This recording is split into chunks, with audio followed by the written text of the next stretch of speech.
البرازيل في مباراة قوية، مباراة دور ربع نهائي. المنتخب الوطني المغربي لاقل من 17 سنة أمام المنتخب البرازيلي، طموح كما قلت كبير من أجل الوصول للدور نصف النهائي.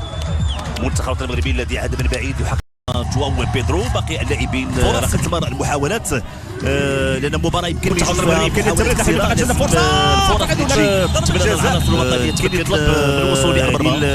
ضربة بداية المنتخب الوطني.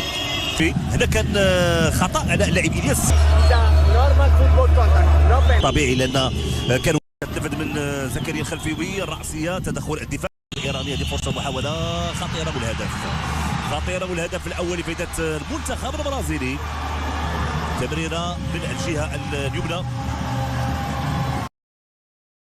هناك فراغ على مستوى الدفاع ديال المنتخب البرازيلي. محاولة المنتخب البرازيلي. تسديدة ضربة جزاء لفائدة المنتخب الوطني المغربي.